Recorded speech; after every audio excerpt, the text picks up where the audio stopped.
You did. But before we jump into that, I just want to know a bit. Let's just talk a bit more about you. So you are a youth ambassador for I Have a Voice, I think. Right. Yes, that's the one. They are the charity that helped me out with the making of this book. They are a small little organisation that helps young people be empowered to engage within politics. So they offer education programmes for schools, careers events, but most relevant to me and being an ambassador is work experience and the opportunity to run your own political campaign. Oh wow! So what do you actually do for them as an ambassador? Is there anything like in particular that is like your role or anything? So I was one of the first ambassadors when the group started, and I worked on a campaign which is helping young disabled people get better opportunities within the workplace. So we spoke with politicians, ministers, we made campaigns. Currently, we're going around universities, and they have just been very supportive, not only with this campaign, but with helping this book become a real thing. They're very motivating and empowering to get more young people heard. So you said that I Have a Voice helped you get this book out there, helped you self-publish, but you are self-published at the age of 19. How does that feel? Like that's a dream that only most people can think of. Well, you know, I still to this day don't think it's real. I will say this every time every friend I ever see, and I will go, nah, I don't remember. No, it does not feel real. It really doesn't. It's weird to have it like physically in my hand here. But no, I'm proud I made it happen. I just feel I'm telling myself, no, it's not real. It's not real. So would you describe yourself as an author then? Seeing as, I mean, I don't suppose this is something that kind of just, fell into your lap. I mean, I heard that you always wanted to write a book, but did you know that this was kind of going to be something like a career line for you or something? I never thought of it as a career line. I mean, the book's making no financial gain for me whatsoever. It's raising money for charity, mostly. But I wouldn't say I'm an author per se. I think by definition, you could say author. But in my mind, I was more of a collector. I collated all these stories together, or I helped bring them and put them into writing so that it's out there in the world.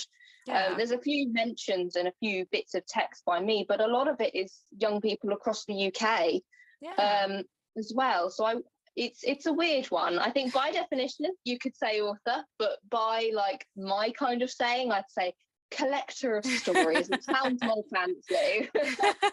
It does. It sounds like a great title to have. So let's go into the book now. So the book is about the impact of COVID on the lives of 16 to 25-year-olds in the UK. What exactly encouraged you to write this book? To be fair, it was the experiences that I and my friends went through. So I'm 19 and I would have been sitting they are BTECs, but would have been for those of you in that level, A levels. So what happened was, of course, in March, they all got cancelled very last minute. No one really knew what was going on. We all just got sent home at the end of the first week. And then it was very, nerving for the first few months. We didn't know what we were going to be receiving. And then the U-turn came about, so everything was graded again. So it was definitely, and whilst results day for my school in particular, I didn't find very, there wasn't any, people got the grades that they were expecting, which of course is always good. There was the odd person, of course, getting upset. And, that happens on any results day, bear in mind. But this was, I'd say, in a way more unfair because they didn't work for it. And then I think for me personally, it got a lot worse once I had received my exam results, because during, I did not go to university this year. I had no intention to, even at the start of the pandemic. So it meant finding a job with the job market being as it is was incredibly difficult. And you definitely felt like applying against, I would say nearly 500, 700 other candidates for a simple receptionist job. You were. You certainly felt, you were going up against candidates with much more experience and much more, of a life experience within the workplace, you kind of felt like you had no chance. And so that takes a toll on my mental health. It took a toll on my parents, and my sister were working and schooling from home. So I was doing really not much at home. And my friends who had gone to university were stuck in their accommodations. And you could feel, seeing on their social media, how much they were suffering as well. Exactly. So I would say, from, you know, my experience as my own, does not reflect every young person's, of course, but the collective of what young people have been impacted by is phenomenal and is so important, which is what made me do this book. Exactly. So obviously, through the eyes of, you know, someone who's just come out of sixth form, landed themselves in this kind of weird limbo stage, looking around you, obviously you can just see everyone's going through it, but what was it like? Obviously I was a university student. End of my university, my degree got cut short at the end. Just, you know, finished it on a random Tuesday in my bedroom. That's just how that ended. But I can't imagine what it's been like for those in, you know, sixth form, because I can imagine that, you know, your life has kind of just started, really. Like, you're kind of at that stage where it's like, okay, I can continue education, but I don't have to. I can go into the workplace, but where do I go? And then you've just got this job market that's completely imploding in front of you. I can't imagine how stressful. I mean, did you just kind of take a step back for a moment, or did you just keep pushing on or anything? I would say, I would agree with you. It was very much a formative year of my time and my, you know, going from 18, you know, that's the biggest kind of points in our teenage lives. We're leaving school, so we're going into work, we're progressing into, you know, more refined into what we want to do in life. And we're just working out what that is. And it feels like a massive gridlock right in the middle. And, you know, the adversity and the difficulties that's come along with that as well. I can imagine. How did you, I mean, obviously you said that you were kind of, after you received your results, I imagine that's when you started to think. Did you think about writing a book afterwards? Is that when the idea came to you? The book idea, I think it did start around September. So in late August was when we received our results, and then early September was when I had the idea to write the book. And I sat down with Rebecca, who runs the charity, and I said, Rebecca, what do you think of this idea? Because I'm, you know, on a limbo with it. I don't know if it's really a good thing to be writing about.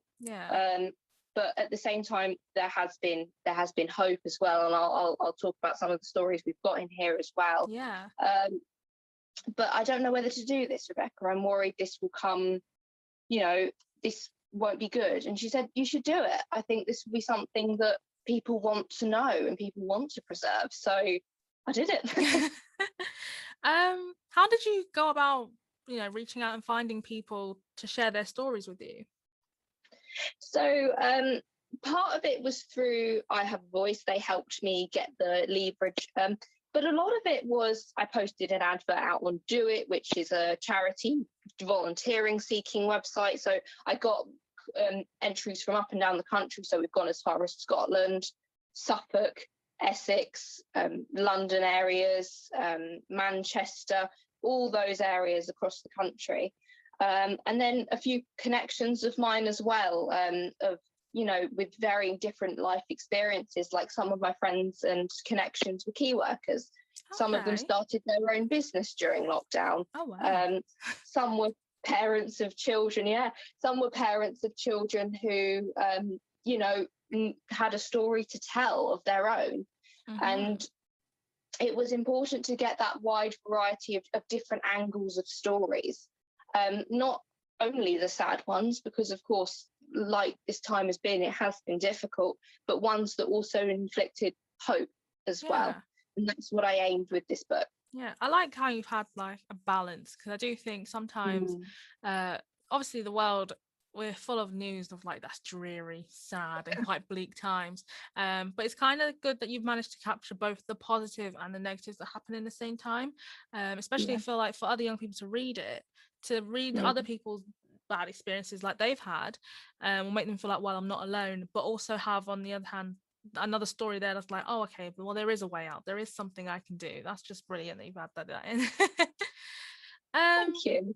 The book is actually called Generation COVID, is that right? Yes, that's correct. Right. So do you believe that this is how, our generation will be referenced in the future? Because I feel like, although, everyone has been affected, I feel like this is a massive roadblock for, under 25s that they have faced. Like, it's been a massive disruptor to education, the job market, stuff like that. So do you think we'll be known as this, as the Generation COVID, and how we maneuvered that? To be fair, I think we already are. I mean, like you mentioned with the news have definitely put that impression of us being Generation COVID. It is in a few titles of news articles. And, I don't think necessarily it's a bad thing, because, having that on us, yes, you graduated school in 2020 on a CV, an employer might go, oh gosh, maybe take it one way or the other, but in terms of the bigger picture of things, I would hope it could be almost an influential generation, a life, a storytelling, well, not storytelling, but a motivating and an activating generation, because we did so many things throughout this pandemic. News did seem one-sided at the beginning of the pandemic. Although now I think the perceptions have changed, but it is hard to change people's opinions on young people, of course, if they already have that kind of, oh, they're all raving, they're all messing around. But I think you also need to remember what we did for Black Lives Matter, for food banks, for mental health, what we did every day to keep us going. And that's what we should be remembered for as Generation COVID. I mean, the Second World War was, related to be the last thing similar to something like this. We, of course, remember the terrible things that happened during the Second World War, but we also remember the things we did as well, the community spirit we gathered and the hard work we put in back then to get us through. Yeah, so I imagine that would be the same for us, hopefully, that they can, share positive stories, and even maybe look at your book to see, it could be used for history, for kids learning in the future. You don't know what they might actually need to use that for. My mum was joking, and she said to me, oh, we'll see that in like your kids' GCSE papers yet. And I went, oh no. Okay. I hated, I really struggle with them texts in English literature. Now mine's going to be narrative. But that would be such a weird circle to come back on. I know. So for a second here, we're just going to play you a song. But before that, I want to remind you to get in touch using the hashtag the Youth Quake Club with your questions, your thoughts and feelings throughout the show. If you have anything you want to ask Grace, then shoot them my way, and I'll try my best to slide them.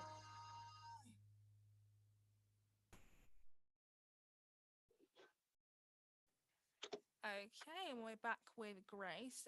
So talking about the book again, so how do you think about, the millennials, and Gen Z that have, been in a state of shock throughout this pandemic? Because, this is something, like you said, with the, World War II and stuff, there's something we kind of would have learned in history books at school, and none of us would have expected would have happened in our lifetime. Do you think this will change how we move forward? Because obviously, when people talk about things like a pandemic, that is something that happened in, aka the olden days kind of thing. So do you think this will change our perspective on how fragile, life is, with things like, natural things that can happen out of our control? I think it'll affect our perspective of things, going forward, and not just on young people, on everyone. There's a saying, you can't change the environment and things that happen, but you can change how you react to those things that happen. And I would hope from, the restriction of so many things throughout our time, that we learn to appreciate and accept those closest and those, everything we have. like being able to stay at home and, you know, Exactly. appreciating your family or your friends or whoever you are living with.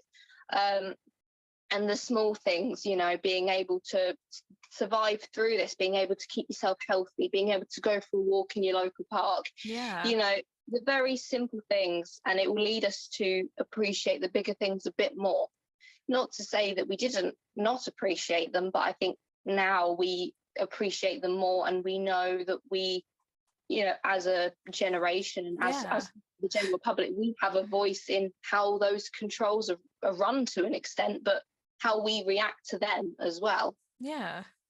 Do you think like you as an individual will be like more cautious of how obviously temperamental life has been? Hopefully, obviously, everything in the UK will be back to a semi-normal on 21st of June.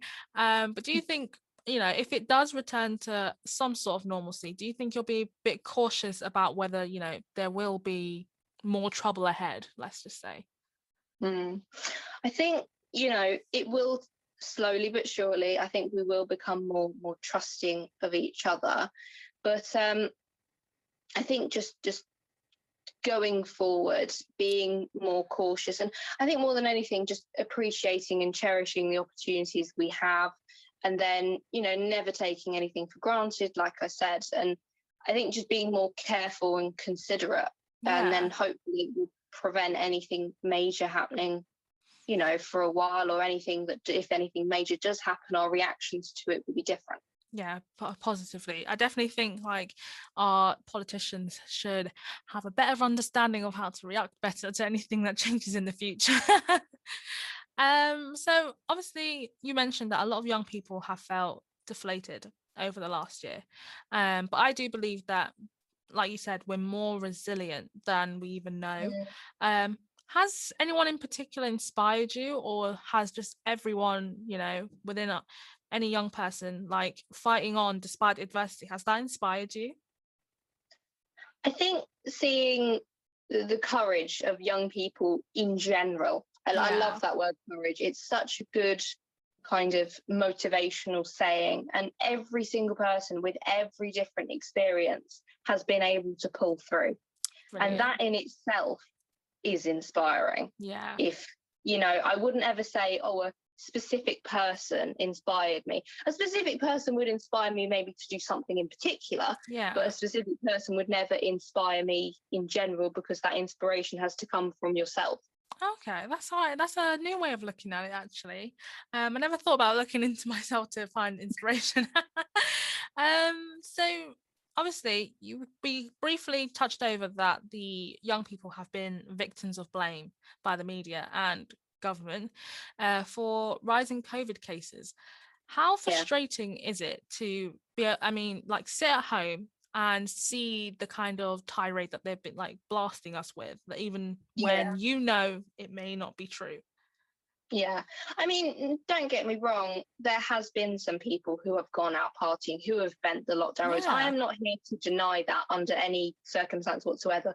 But I think the way that the media portrayed it, at least at the beginning of the pandemic, yeah, was very much, it's all their fault, it's all their problem. And whilst it was a small percentage of them, it was very much highlighted. But every generation of every age, people did that sort of thing. exactly. Yeah, Everyone did. And it shouldn't have been targeted to one group. And statistically wise now, and media wise now, the media's gotten better. We haven't been as definitely. victimized as much more. But the problem is, when you start something as serious as this and you target it on one specific group of people, Yeah, that's not going to get out of your mind as easily as exactly. when it starts to lighten up a bit better.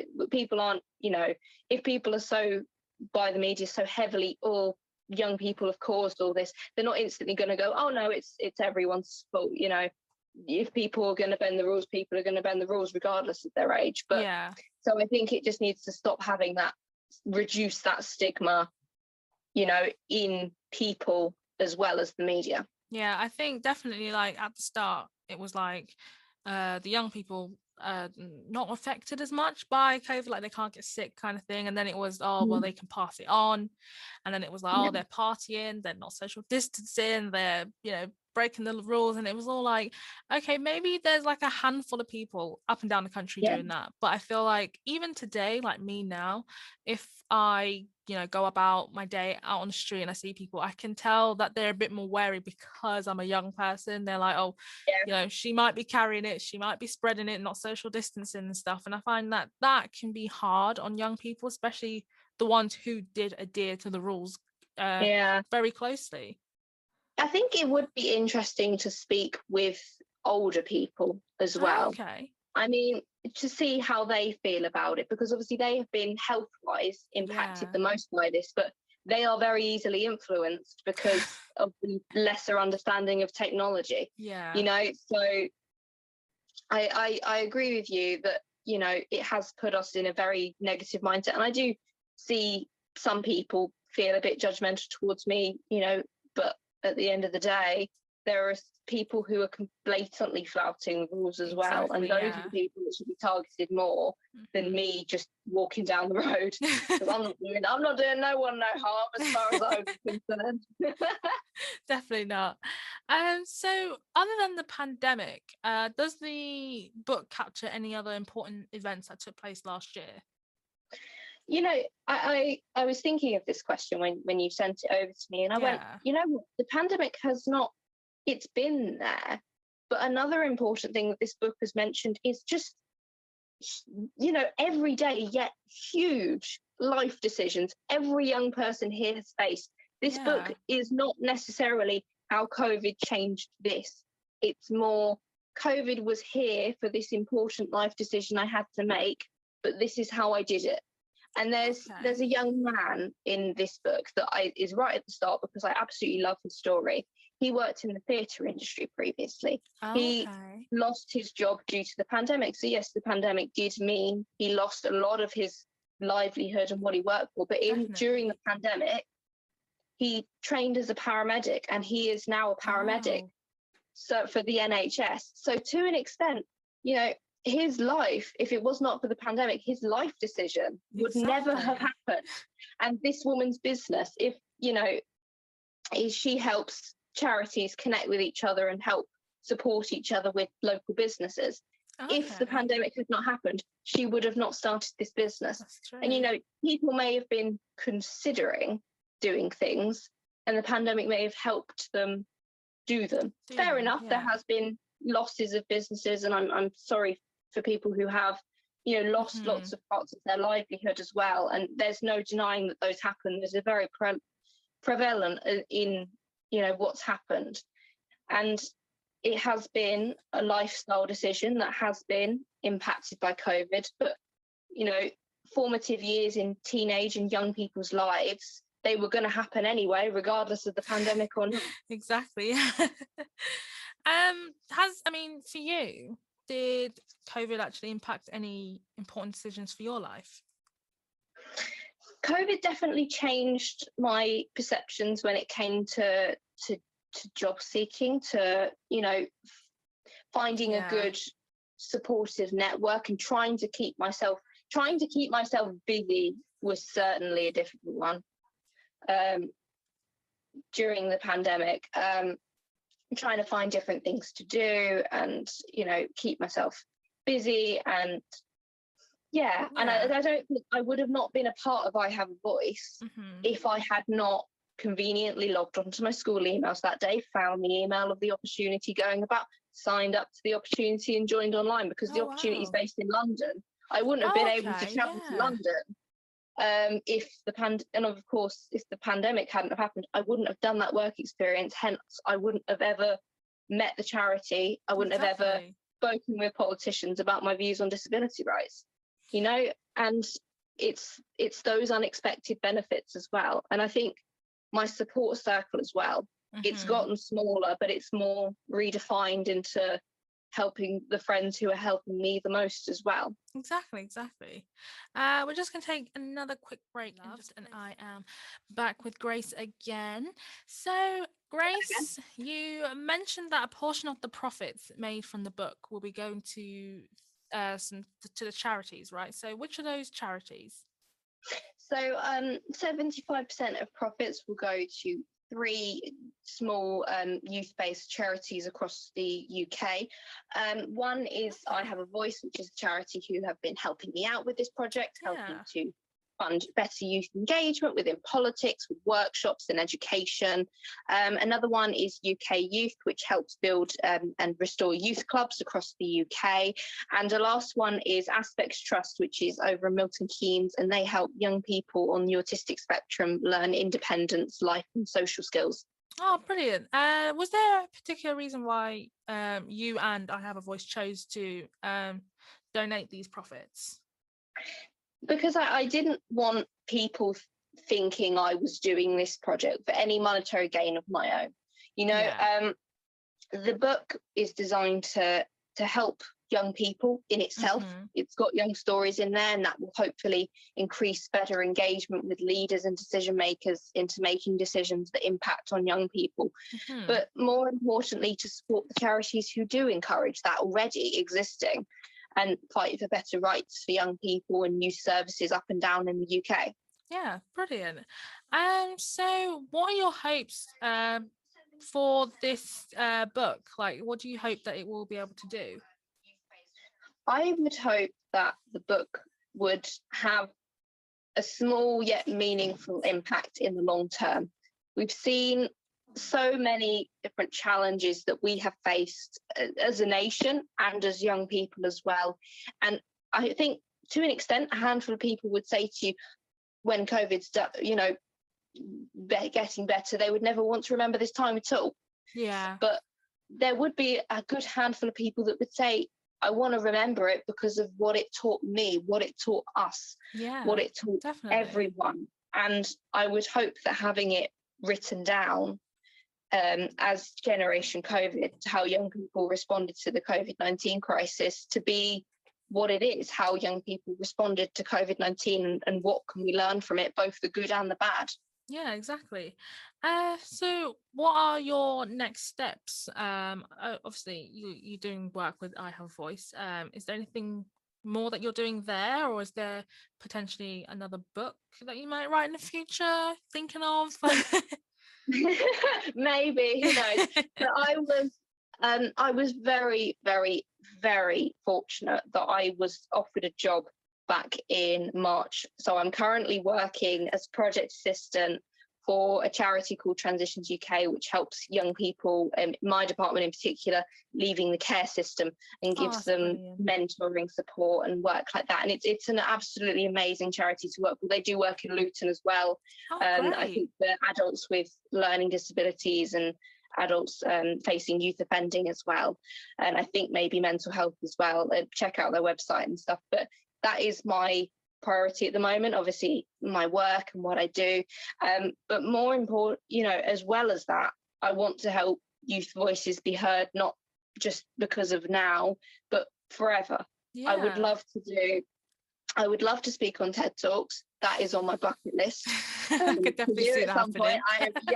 I am really crossing my fingers that maybe someone watching happens to know, and then they get in contact with you and contact me, but get more young people's voices heard, help hold something, this book is already it, but that gets more young people heard.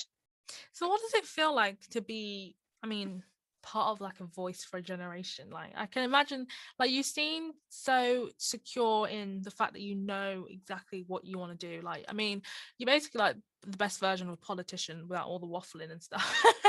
But how does it feel like? Is there any like pressure that you feel on yourself, like having that kind of responsibility?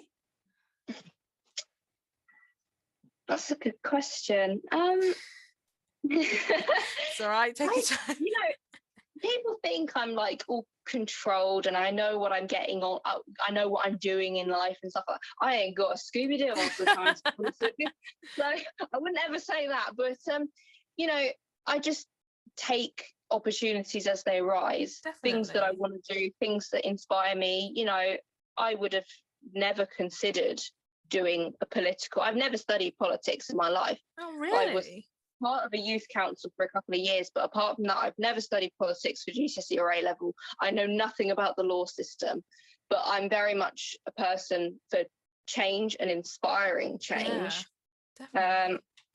And that's what I want to continue doing. And that's what I want to encourage other young people to do as well, because, it is nervous and it is putting yourself in the deep end of some things, but if not now, when? Exactly. So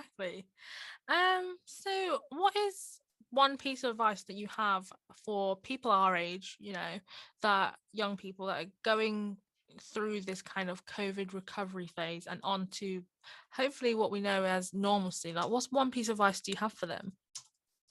Keep going. Write down or remember what you've done. Remember the good things and the bad things as well. Take that into note, share that around, get yourself heard, because the more that is heard, the more of an impact we will make. Exactly. And just keep going. That is it's the hardest thing to say, because it's so much easier said than done. But just keep going, because you're not alone. Everyone in the country is facing this as well.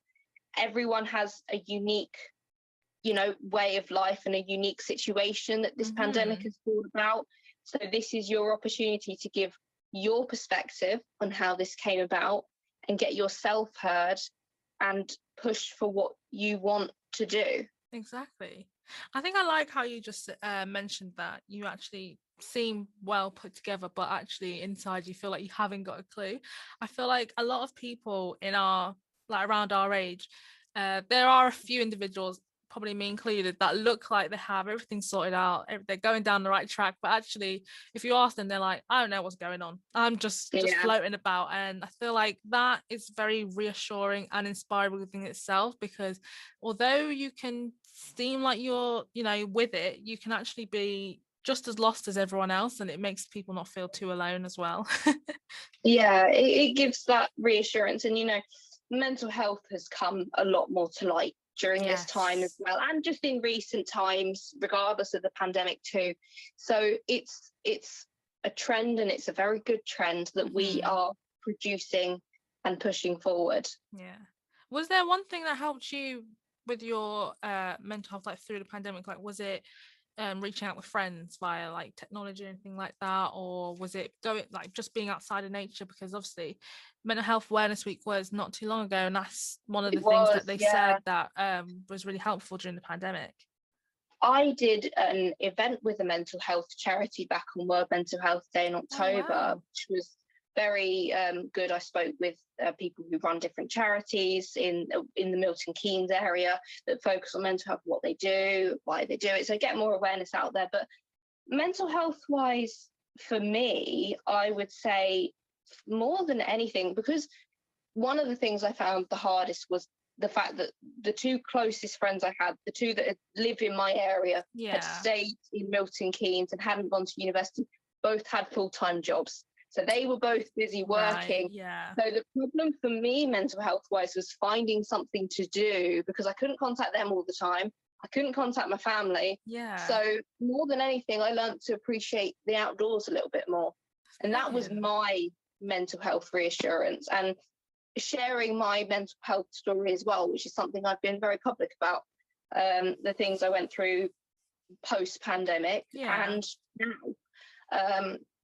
And that is the spin I take on mental health. I never, want to say, oh, I took a bath and then I was completely fine, because that is not how mental health works. Definitely mental not. health comes, is fine one day, terrible the next. Exactly. And that is how it always, that is how it will be. And taking a bath doesn't always fix it, because I don't have enough bath bombs to have 50 baths in them. So definitely not enough. No. But it's good to tell someone, even if it is, a stranger. There are hundreds of thousands, there are apps that can help you if you don't want to talk to a real person. There are, some of them are harder to get to than others, but there are people that want to talk to you. And sometimes for me in particular, it was just talking with myself for a while, which sounds a bit weird as I say it, but talking with nature as well, being out, going for those walks. And when my friends did come off their work, and when my parents were not working, I would speak with them sometimes. But, just getting yourself out there as well. Like I said, everyone has a different spin on how this pandemic has impacted them. And Exactly.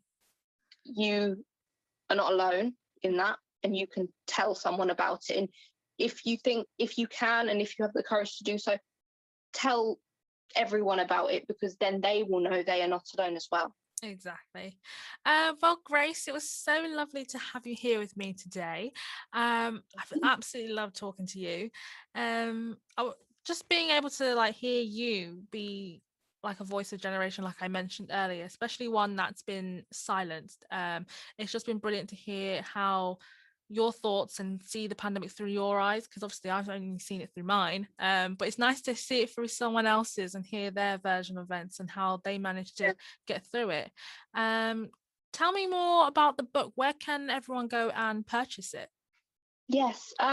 So the book, with young people's stories across the UK, and sharing their stories like we have today, you can buy that on Amazon, which the title is Generation COVID: How Young People Responded to the COVID-19 Crisis. But Generation COVID works as well on the Amazon search term. You can buy that as a paperback, or you can buy it as an ebook. You can also visit the book's official webpage, where you can also buy it there as well, which is www.ihaveavoice.org.uk/generation-covid-book. It's a very long URL, so maybe go via Amazon if you want to get one. But that on there has a little blog I've written and a few other bits and bobs, so if you want to check out more about the book itself. But that is where you'll find it, is Amazon. If you type in my name, Grace Spicer, it should also come up as well. But Generation COVID: How Young People Responded to the COVID-19 Crisis. That's brilliant. I'd love to have you back on in the future to discuss more about your charity work and stuff like that, especially your project assistant, and see what anything that goes on down there. I can tell that you're a very like kind-hearted person, because to do charity work and to like really kind of champion silenced voices is quite a hard job, and it can take a lot out of you, but I feel like you are so happy doing it. Yeah. Oh, it's it has its difficult moments. It really does. It takes a lot to do it, but I think I never say the reward is worth it, because there is no reward. The gift you give yourself for doing it, and that's not a reward, because there is no end goal with charity work. You help other people, and with my work in particular, it's encouraging other young people to be the best version of themselves. And that is in itself, I never want to say reward, but seeing that is very powerful to them, and so you're doing something right. Exactly. Well, it was once again, it was nice talking to you, and I hope you have a great evening, and hopefully come back soon and tell us more about your work. You drop me an email, it'll be absolutely fine. Nice talking to you then, Grace. Lovely talking to you, Whitney. Thank you. Bye. Bye. But how inspiring was Grace? She's an absolute perfect example of how young people are not just one-dimensional and actually have a lot more to them than people believe, especially in the media and our politicians. Well, that was the end of my live hour. Thank you so much for tuning in. Make sure you're staying engaged using the hashtag Quake Club on Twitter, Facebook, and Instagram. You can find me at Whitney Journo on Twitter and at the Whitney J on Instagram to see any more content from the Youth Quake Club. Also, give AUK Radio a follow on Instagram and Twitter at AUK Connect, and head to our website to find out about the other incredible shows we have on over at aukradio.com. Make sure you also go and pick up Grace's book on Amazon, Generation COVID. But for now, just before I head out, do you know someone with an inspiring story to tell? Or just, someone with an incredible talent? That can be a chess champion, or they can just be doing, charity work like Grace, or maybe they're hosting an event that, we all need to know about. Get in touch and I'll get them on the show, or you, if it's you. other than that, it's been lovely talking to you guys again. Friday starts in T minus 5 hours, and it's a special Friday because it's the start of a bank holiday weekend. And I hope you have an amazing weekend in the sunshine. I hope it's going to stay sunny all weekend. Let's pray the rain away. And I'll meet you guys back here next week, Thursday at 6 p.m. Bye.